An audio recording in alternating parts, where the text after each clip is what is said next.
साथियों नमस्कार। हमारे YouTube चैनल संस्कृत निर्धारा में आप सभी का स्वागत है।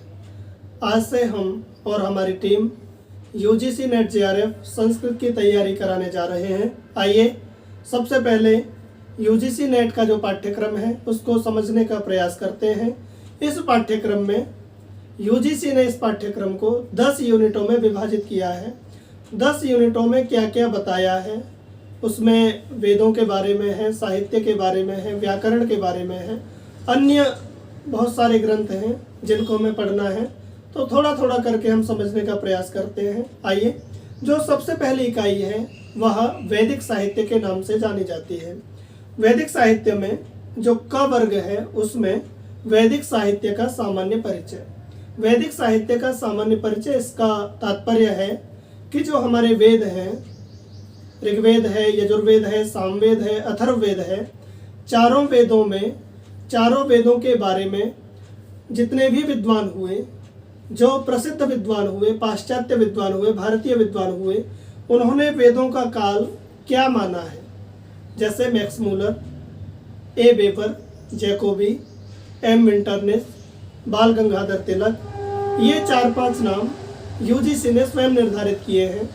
उसके बाद लिखा है भारतीय परंपरागत विचार, अर्थात जैसे भारत के प्रसिद्ध विद्वान दीनानाथ शास्त्री, अविनाश चंद्र, स्वामी दयानंद सरस्वती, अरविंद घोष इत्यादि जो विद्वान हैं, इन्होंने वेदों का काल क्या निर्धारित किया है, इस बारे में हम आगामी जो कक्षाएं होंगी उसमें जानेंगे।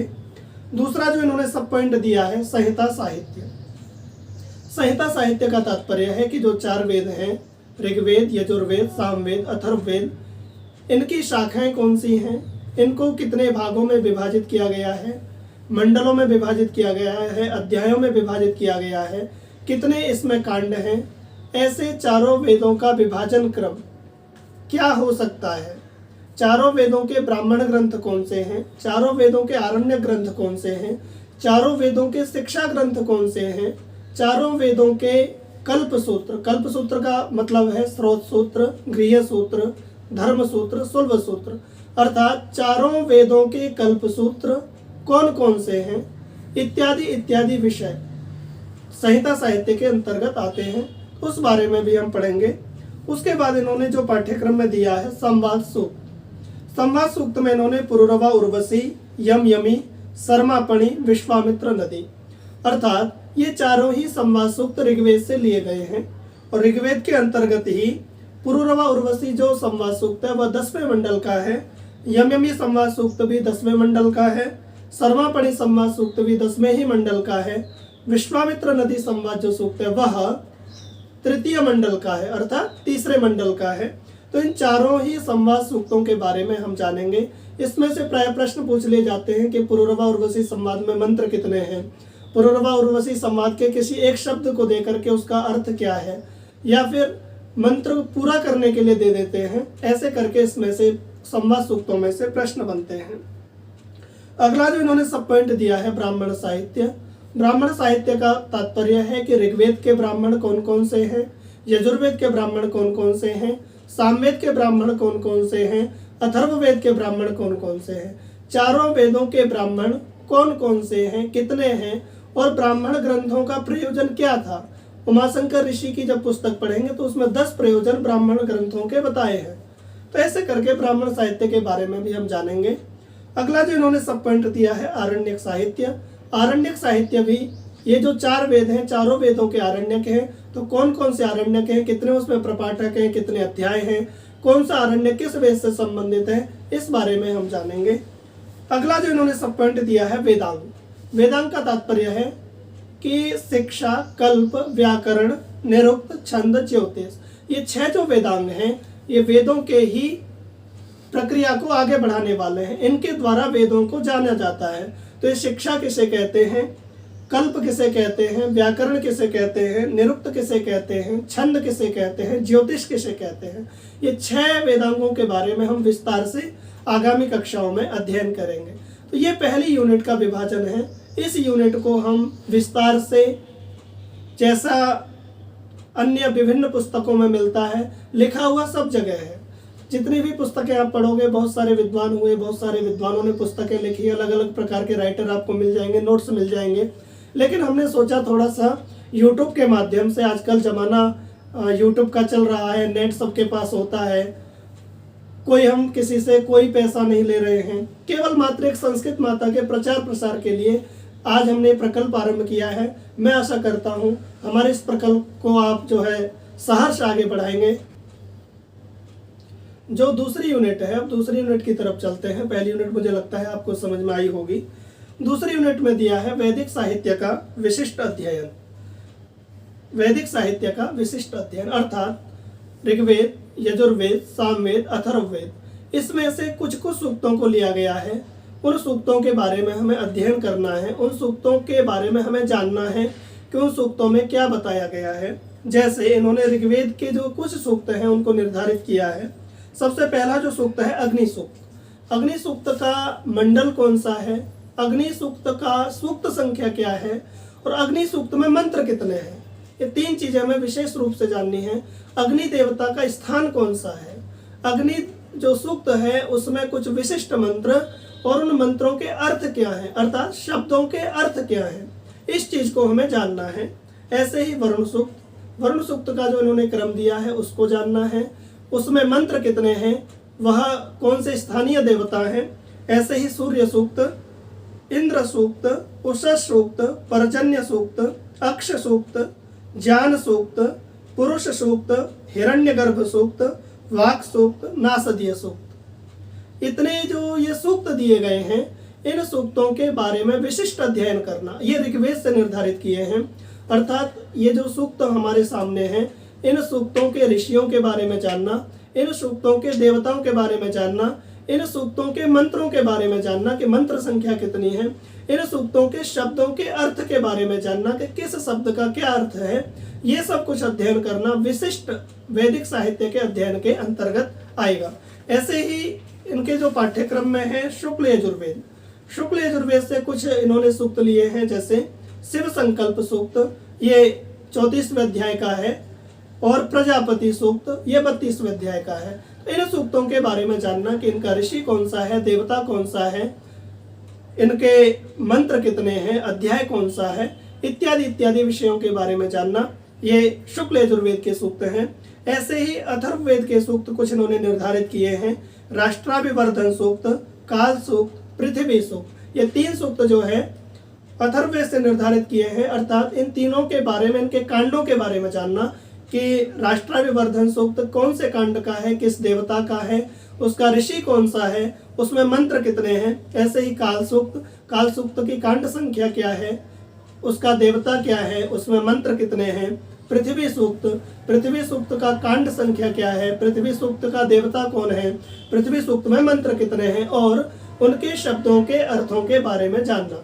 ये सब कुछ हमें जो है वैदिक साहित्य का विशिष्ट अध्ययन, अर्थात जो जो सूक्त वेदों से निर्धारित किए हैं उन सूक्तों का विशिष्ट अध्ययन करना ही क्या है, वैदिक साहित्य का विशिष्ट अध्ययन है।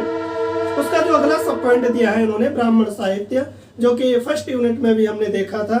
इन्होंने लिखा है प्रतिपाद्य विषय, अर्थात ब्राह्मण साहित्य का प्रतिपाद्य विषय कौन सा है, उसकी विधि क्या है, उसके प्रकार, प्रकार अर्थात ब्राह्मण साहित्य के जो प्रकार हैं जैसे अग्निहोत्र, अग्निष्टोम यज्ञ, दर्श पूर्णमास यज्ञ, पंच महायज्ञ और आख्यान। आख्यान का मतलब है कि सुनह से आख्यान और वांगमनस, अर्थात सुनह से आख्यान जो है किस ब्राह्मण ग्रंथ से लिया गया है और वह ब्राह्मण ग्रंथ किस वेद से संबंधित है और उस आख्यान में किसकी कहानी को वर्णित किया गया है, इस विषय में जानना है। वांगमनस आख्यान किस ब्राह्मण ग्रंथ का है, किस वेद से लिया गया है और उस वांगमनस आख्यान में किसके बारे में बताया गया है, यह सब कुछ जानना ही क्या है, आख्यानों का विषय है। अगला जो सब पॉइंट इन्होंने दिया है उपनिषद साहित्य। बहुत सारे विद्वान हैं जो उपनिषदों की संख्या को अलग अलग मानते हैं, हमें वहां पर नहीं जाना है। हमें केवल इतना ध्यान देना है कि यूजीसी ने पाठ्यक्रम में कौन कौन से उपनिषद निर्धारित किए हैं, उन उपनिषदों का हमें विशिष्ट अध्ययन करना है। जैसे ईशोपनिषद, कठोपनिषद, केनोपनिषद, बृहदारण्यक उपनिषद, तैत्तरीय उपनिषद, श्वेताश्वतर उपनिषद। इन उपनिषदों के बारे में जानना, अर्थात ये उपनिषद किस वेद से संबंधित हैं, इन उपनिषदों में किसके बारे में बताया गया है, इन उपनिषदों का क्या महत्व है, क्या इनका प्रतिपाद्य विषय है, कितने इनमें अध्याय हो सकते हैं, कितने मंत्र हैं, क्या विशिष्ट है, ये सब कुछ जानना ही उपनिषदों की अवधारणाओं का अध्ययन है। अगला जो इन्होंने सब पॉइंट दिया, वैदिक व्याकरण, निरुक्त एवं वैदिक व्याख्या पद्धति। इन्होंने जो सब पॉइंट दिया है ऋक् प्रातिशाख्य। तो ऋक् प्रातिशाख्य का रचयिता कौन है, ऋक् प्रातिशाख्य में कितने पटल हैं, ऋक् प्रातिशाख्य में इन्होंने परिभाषाओं का निर्धारण किया है, उन परिभाषाओं का हमें विशिष्ट अध्ययन करना है। जैसे समानाक्षर, संध्यक्षर, अर्थात समानाक्षर कितने हैं, संध्याक्षर कितने हैं, अघोष किसे कहते हैं, सूक्ष्म किसे कहते हैं, स्वर भक्ति क्या है, यम किसे कहते हैं, रक्त संज्ञा किसकी है, संयोग संज्ञा किसकी है, प्रगृह्य संज्ञा किसकी है, रिफित किसकी है। तो इत्यादि इत्यादि संज्ञाओं के बारे में जानना ऋक् प्रातिशाख्य के अनुसार। हम आगामी कक्षाओं में इनका भी विशिष्ट अध्ययन करेंगे। निरुक्त इन्होंने सब पॉइंट दिया है। निरुक्त में हमें जो विशिष्ट अध्ययन करना है, नाम, आख्यात, उपसर्ग और निपात, ये चारों ही जो है निरुक्त के आधार पर नाम की परिभाषा क्या है, आख्यात की परिभाषा क्या है, उपसर्ग की परिभाषा क्या है, किस आचार्य के मत में उपसर्गों का अपना स्वतंत्र अर्थ होता है, किस आचार्य के मत में धातुओं के साथ मिलकर के, नाम के साथ मिलकर के उपसर्ग अपना अर्थ देते हैं, निपात किसे कहते हैं, किन आचार्यों के मत में निपात की परिभाषा क्या है और निपात किन किन अर्थों में होते हैं, एक निपात के कितने अर्थ हो सकते हैं, इत्यादि इत्यादि विषयों के बारे में हम जानेंगे। निरुक्त अध्ययन के प्रयोजन, निरुक्त अध्ययन के कितने प्रयोजन हैं, निर्वचन के सिद्धांत क्या हैं और निम्नलिखित शब्दों की व्युत्पत्ति। इन्होंने कुछ व्युत्पत्तियां निर्धारित की हैं, जैसे आचार्य, वीर, हृद, गो, समुद्र, वृत्र, आदित्य, उषस, मेघ, वात, उदक, नदी, अश्व, अग्नि, जातवेदस, वैश्वानर, निघंटु। अर्थात निम्नलिखित जो शब्द दिए हैं, इन शब्दों की व्युत्पत्तियां क्या क्या हो सकती हैं, इसके बारे में भी हम जानेंगे। आगे जो इन्होंने दिया है निरुक्त अध्याय 7 दैवत कांड। हमें इसके बारे में ये भी जानना है सामान्य अध्ययन के लिए कि निरुक्त में अध्याय कितने हैं, निरुक्त का विभाजन कितने अध्यायों में किया गया है, निघंटु का विभाजन कितने अध्यायों में है, किन किन नामों से निरुक्त के अध्यायों को जाना जाता है, 7वें अध्याय को किस नाम से जाना जाता है, और 7वें अध्याय का विशिष्ट अध्ययन करना है कि 7वें अध्याय में किस प्रकार के देवताओं का वर्णन किया गया है, कितनी प्रकार की ऋचाएं होती हैं, कितने देवता निरुक्त में बताए गए हैं, इत्यादि विषयों के बारे में हम 7वें कांड में जानेंगे। अगला जो सब पॉइंट है इनका, वैदिक स्वर, उदात्त, अनुदात्त, स्वरित, ये आपको व्याकरण में भी देखने को मिल जाएंगे। उदात्त किसे कहते हैं, अनुदात्त किसे कहते हैं, स्वरित किसे कहते हैं। वैदिक व्याख्या पद्धति, प्राचीन एवं अर्वाचीन, अर्थात प्राचीन वैदिक जो व्याख्या पद्धति हुई वो किस विषय को आधार बना करके हुई, दार्शनिक पक्ष था उनका, वैज्ञानिक पक्ष था या फिर अन्य सामाजिक पक्ष था। ऐसे ही अभी की जो व्याख्या पद्धति है वो किस आधार पर की गई हैं, इसके बारे में हम जानेंगे। इस प्रकार से ये दूसरी यूनिट इन्होंने यूजीसी ने निर्धारित की है। मुझे लगता है आपको दूसरी यूनिट भी समझ में आई होगी। इसका विस्तार से अध्ययन हम जो है आगामी कक्षाओं में कराएंगे। आइए दूसरी यूनिट को आप एक बार इसको अच्छे से सुने, श्रवण करें और इसको समझने का प्रयास करें। जो यूजीसी ने तीसरी यूनिट का निर्धारण किया है वो दर्शन के बारे में है, दर्शनों के सिद्धांतों के बारे में है। जैसे तीसरी यूनिट का नाम है दर्शन साहित्य, अर्थात इन्होंने लिखा है प्रमुख भारतीय दर्शनों का सामान्य परिचय। तो प्रमुख भारतीय जो दर्शन है, 3 दर्शनों को नास्तिक दर्शन माना जाता है, अर्थात जो वेदों की निंदा को करते हैं। कुछ लोग मानते हैं कि जो ईश्वर को नहीं मानते उनको नास्तिक दर्शन कहा जाता है, वस्तुतः ऐसा नहीं होता। जो वेदों की निंदा को करने वाले हैं, बहुत सारे दर्शन जो नास्तिक हो ईश्वर की सत्ता को स्वीकार करते हैं पर वेदों को नहीं मानते। इसलिए नास्तिक जो दर्शन है, चारवाक, जैन और बौद्ध, ये 3 दर्शन नास्तिक दर्शनों की श्रेणी में आते हैं। और जो भारतीय 6 दर्शन हैं, न्याय, सांख्य, योग, वैशेषिक, मीमांसा, पूर्व मीमांसा और उत्तर मीमांसा, इसके 2 भाग हो जाते हैं। अर्थात ये जो 6 दर्शन हैं, ये 6 दर्शन आस्तिक दर्शन की श्रेणी में आते हैं। तो इनके बारे में कि चारवाक दर्शन कितने प्रमाण मानता है, बौद्ध दर्शन कितने प्रमाण मानता है, जैन दर्शन कितने प्रमाण मानता है, चारवाक दर्शन के सिद्धांत क्या हैं, बौद्ध दर्शन के सिद्धांत क्या हैं, जैन दर्शन के सिद्धांत क्या हैं, ऐसे ही योग दर्शन कितने प्रमाण मानता है, बौद्ध दर्शन, न्याय दर्शन कितने प्रमाण मानता है, मीमांसा दर्शन कितने प्रमाण मानता है, ये कितने सिद्धांतों को स्वीकार करते हैं, इनके नियम क्या हैं, इत्यादि इत्यादि विषयों के बारे में इन दर्शनों का हम सामान्य परिचय आगामी कक्षाओं में पढ़ेंगे। चौथी यूनिट का जो इन्होंने निर्धारण किया है, दर्शन साहित्य का विशिष्ट अध्ययन, अर्थात सबसे पहली जो इन्होंने पुस्तक दी सांख्य कारिका। ये सांख्य का प्रकरण ग्रंथ है। इनको सांख्य कारिका को ईश्वर कृष्ण ने लिखा है और इन्होंने कुछ टॉपिक दिए हैं, पर हम चाहेंगे कि हो सकता है पूरी पुस्तक का अध्ययन करें, कारिकाओं के अनुसार हम इसका अध्ययन करें। पर इनके जो विशिष्ट पॉइंट हैं वो है सत्कार्यवाद, पुरुष स्वरूप, प्रकृति स्वरूप, सृष्टि क्रम, प्रत्यय सर्ग और कैवल्य। ये कुछ इन्होंने पॉइंट दिए हैं। इनके बारे में विस्तार से इनकी जो कारिकाएं हैं उन कारिकाओं के बारे में हम जानेंगे कि सत्कार्यवाद किसे कहते हैं, पुरुष का स्वरूप क्या है सांख्य दर्शन के अनुसार, सांख्य कारिका के अनुसार, प्रकृति का स्वरूप क्या है, सृष्टि का क्रम क्या है, सृष्टि की उत्पत्ति कैसे होती है, प्रत्यय सर्ग क्या है और कैवल्य की प्राप्ति किसे होती है, प्रकृति को होती है, पुरुष को होती है, दोनों को होती है। ऐसे करके विभिन्न इसमें अपवाद भी मिल जाते हैं, पर कारिकाओं के अनुसार हम सांख्य कारिका का अध्ययन करेंगे। दूसरा जो इन्होंने ग्रंथ दिया है वेदांत सार, वो सदानंद जी के द्वारा लिखा हुआ है। उसके भी कुछ विशिष्ट पॉइंट हैं, उनका हमें अध्ययन करना है। उसमें कुछ विशिष्ट जो पॉइंट हैं, अनुबंध चतुष्टय, अज्ञान, अध्यारोप अपवाद, लिंग शरीरोत्पत्ति, पंचीकरण, विवर्त, महावाक्य, जीवन मुक्ति, ये कुछ इन्होंने टॉपिक निर्धारित किए हैं। इन टॉपिकों का विशिष्ट अध्ययन हमें वेदांत सार के अनुसार करना है। अगली जो इन्होंने पुस्तक दी है वो है तर्क संग्रह और तर्क भाषा, दोनों को ऑब्लिक में दिया हुआ है। अर्थात जो तर्क संग्रह है वो अन्नम भट्ट जी की है और जो तर्क भाषा है वो केशव मिश्र की है। तो इसमें से भी कुछ इन्होंने पॉइंटों का निर्धारण किया है, जैसे पदार्थ कितने हैं, कारण किसे कहते हैं, प्रमाण कितने हैं, प्रामाण्यवाद क्या है और प्रमेय क्या है। ये कुछ पॉइंट इन्होंने निर्धारित किए हैं। इनका विशिष्ट अध्ययन हम आगामी कक्षाओं में करेंगे। और इन्होंने अगली जो पुस्तक है वो अर्थ संग्रह, जो कि लोगाक्षी भास्कर के द्वारा लिखित है, पूर्व मीमांसा का प्रकरण ग्रंथ है। उसमें विशिष्टता क्या है, वो कितने प्रमाणों को स्वीकार करते हैं, उनका सिद्धांत क्या है, उनका विषय क्या है, इसके बारे में हम जानेंगे। अगला जो पॉइंट है इनका पतंजलि का योग सूत्र व्यास भाष्य के साथ, इसमें भी कुछ इन्होंने पॉइंट दिए हैं, जैसे चित्त भूमि, चित्त वृत्तियां, ईश्वर का स्वरूप और योगांग। ये कुछ विशिष्ट पॉइंट है, इनका भी विशिष्ट अध्ययन हम व्यास भाष्य के अनुसार करेंगे। इसमें 2 पॉइंट और दिए हैं, समाधि और कैवल्य।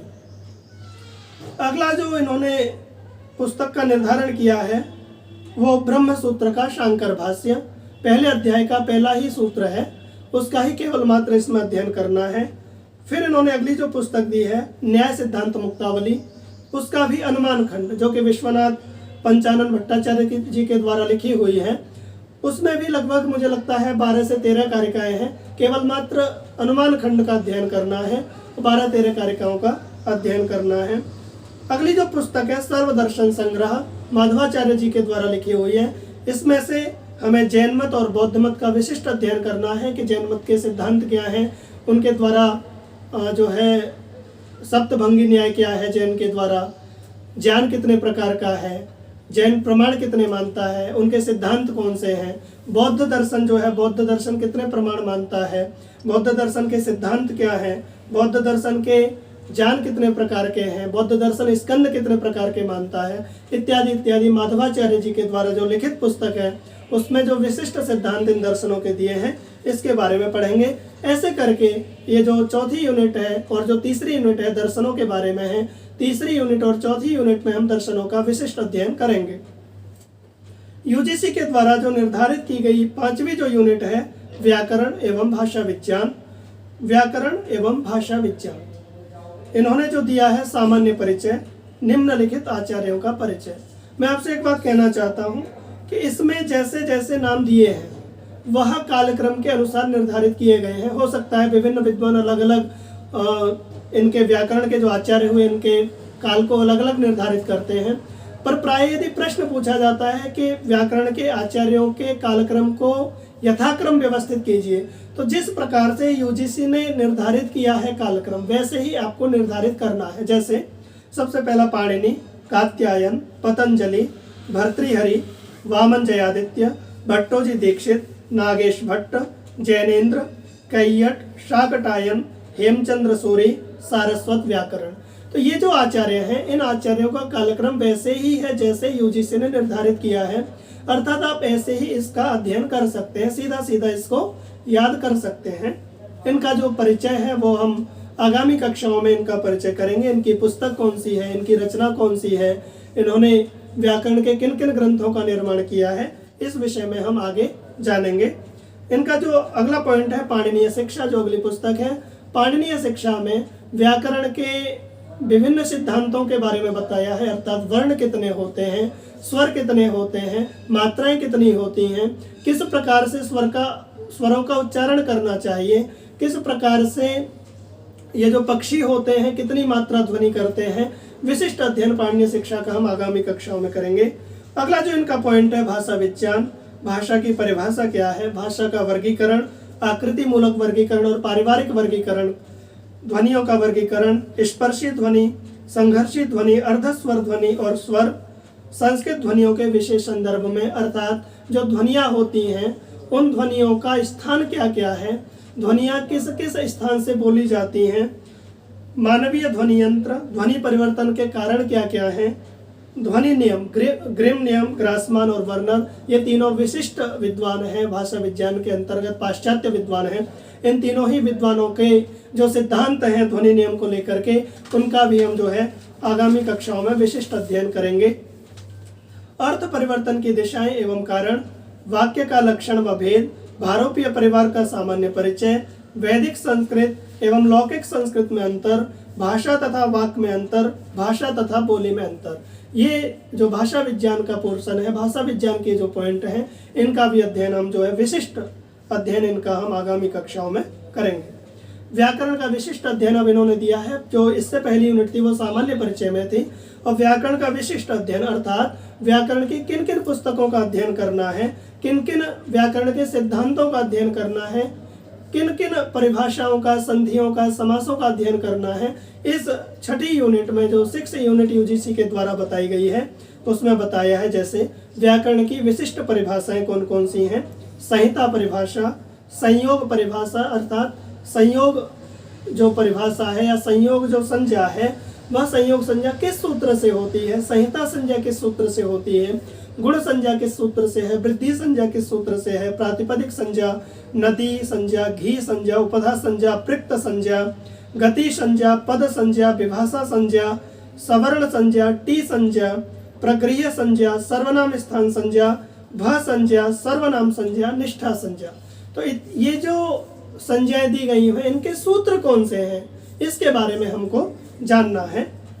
जैसे गुण संज्ञा, गुण संज्ञा किससे होती है, अधिंग गुण।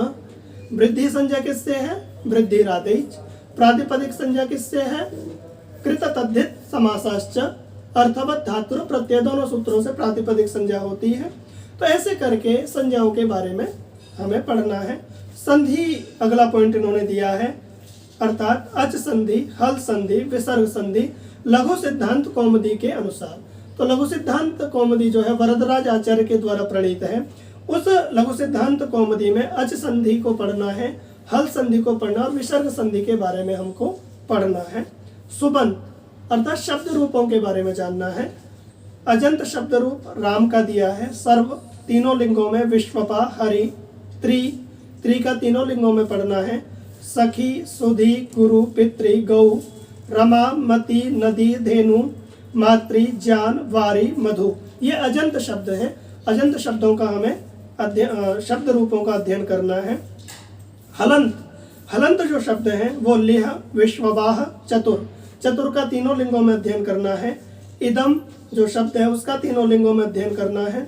किम का तीनों लिंगों में है, तत् तीनों लिंगों में, राजन, मघवन, पथिन, विद्वस, अश्मत, युष्मत, ये जो शब्द हैं ये हलंत शब्द हैं। इनका हमें विशिष्ट अध्ययन करना है, अर्थात इन शब्द रूपों को याद करना है कि किस विभक्ति में, कौन से वचन में। जैसे राजन शब्द है तो राजन का षष्ठी विभक्ति एक वचन में क्या शब्द रूप होगा। ऐसे ही किम, किम का पंचमी विभक्ति बहुवचन में क्या रूप होगा। ये प्रश्न ऐसे पूछ लिए जाते हैं, इसलिए हमें इनके शब्द रूपों को याद करना है। आगे इन्होंने जो सब पॉइंट दिया है समास, समास के बारे में पढ़ना है हमें। अव्ययीभाव, तत्पुरुष, बहुव्रीहि, द्वंद्व।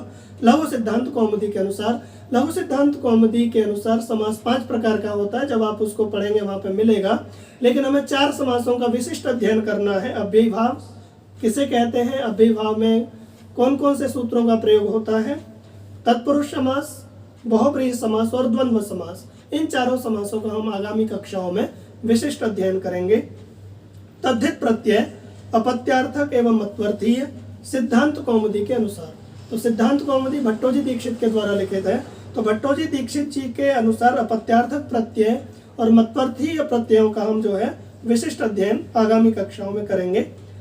अगला जो इन्होंने पॉइंट दिया है वो तिगंत। तिगंत में धातु रूप, धातु रूपों को हमें याद करना है। दशों लकारों में कुछ धातुएं यहाँ पे इन्होंने गिनाई हैं। भू धातु, एद धातु, अद, अस, हु, दिव, शून्य, तुद, तन, क्री, रुद, क्रिय, चुर। ये 10 धातुएं हैं।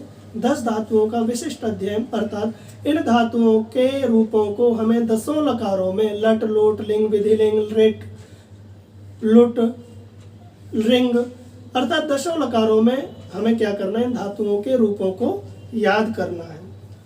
अगला जो इन्होंने सब पॉइंट दिया है प्रत्ययांत, ऋजंत प्रत्ययांत, सनंत, यगंत, यंग, लुगंत, नाम धातु।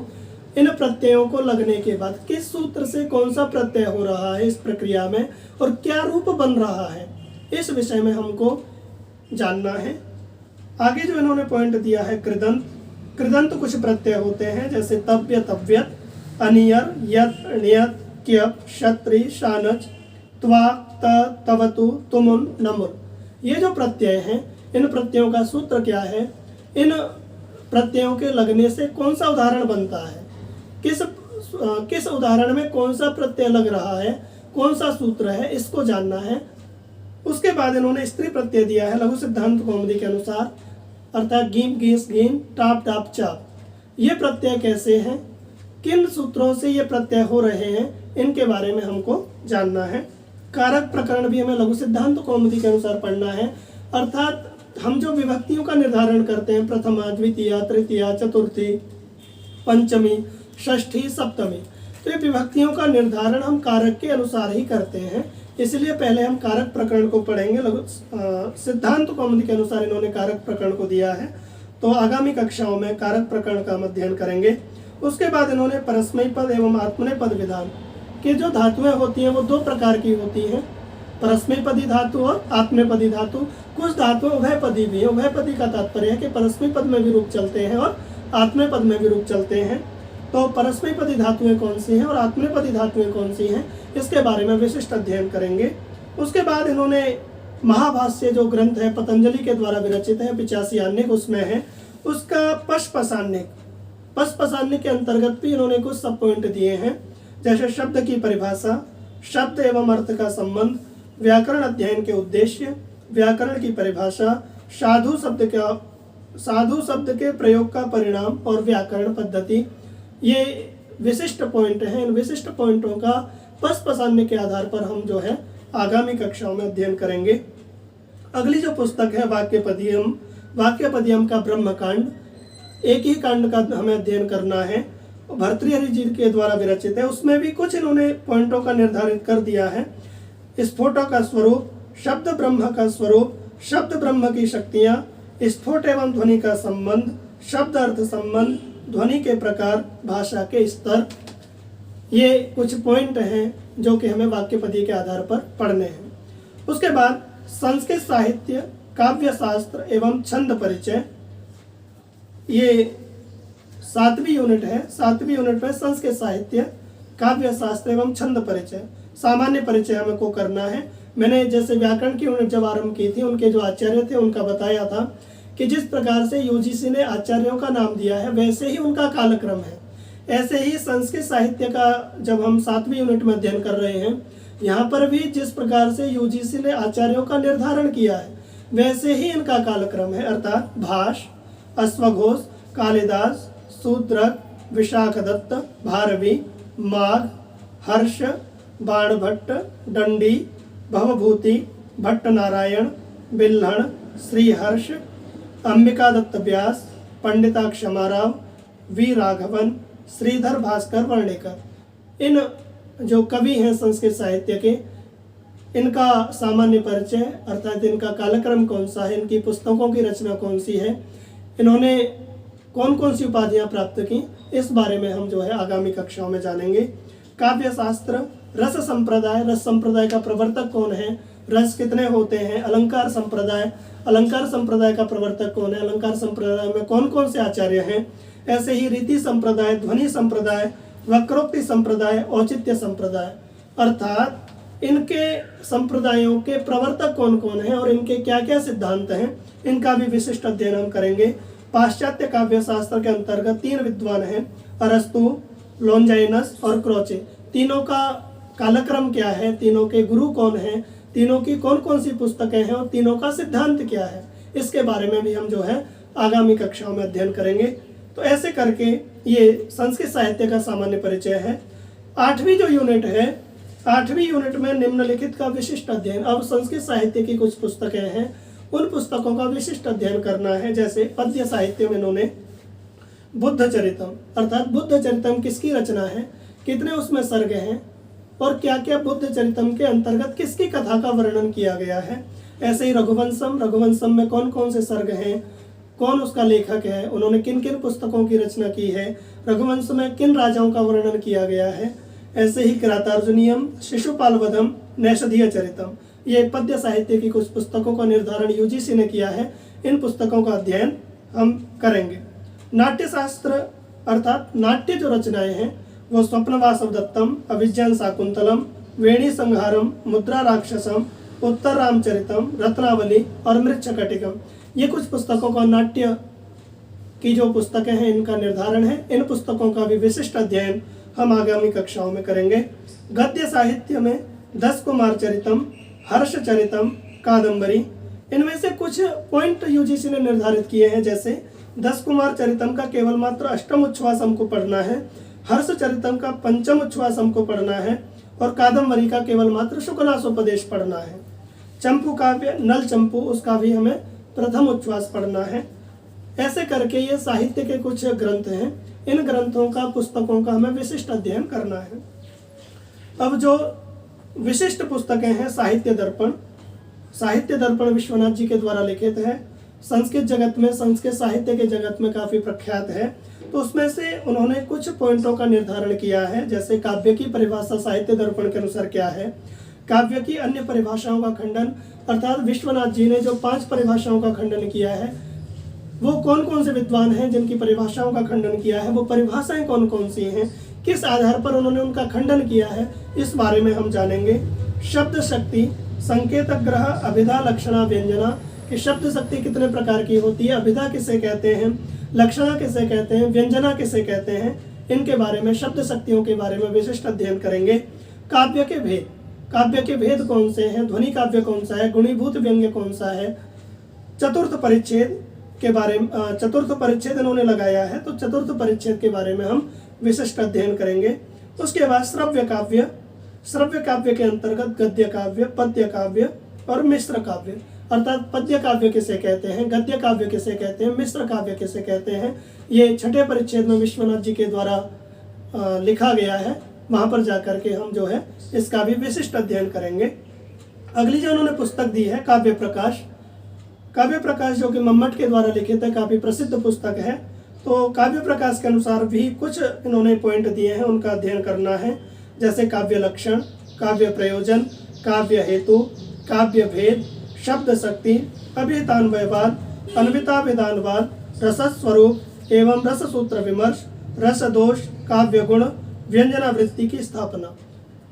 ये कुछ पॉइंट काव्य प्रकाश के अनुसार हैं कि अभितान्वयवाद को कौन मानता है, अन्विता विधानवादी कौन है, काव्य के लक्षण क्या हैं, रस का स्वरूप क्या है, रस दोष कितने हैं, काव्य के गुण कितने हैं, इत्यादि इत्यादि के बारे में विशिष्ट अध्ययन करेंगे। इसके बाद काव्य प्रकाश के अनुसार ही अलंकारों का अध्ययन करना है। कुछ अलंकार इन्होंने यहाँ पे निर्धारित किए हैं, जैसे वक्रोक्ति अलंकार, अनुप्रास अलंकार, यमक अलंकार, श्लेष अलंकार, उपमा अलंकार, रूपक अलंकार, उत्प्रेक्षा अलंकार, समासोक्ति अलंकार, अपन्नुति अलंकार, निदर्शन अलंकार, अर्थांतर न्यास अलंकार, दृष्टांत अलंकार, विभावना अलंकार, विशेषोक्ति अलंकार, स्वाभोक्ति अलंकार, विरोधाभास अलंकार, संकर अलंकार, समसृष्टि अलंकार। ये कुछ अलंकार हैं। इन अलंकारों की परिभाषा अर्थात इनका लक्षण क्या है, इनका उदाहरण क्या है, इसके बारे में हम जानेंगे। उसके बाद इन्होंने ध्वन्यालोक आनंदवर्धन की पुस्तक है, उसका उन्होंने प्रथम उद्योग लगाया हुआ है।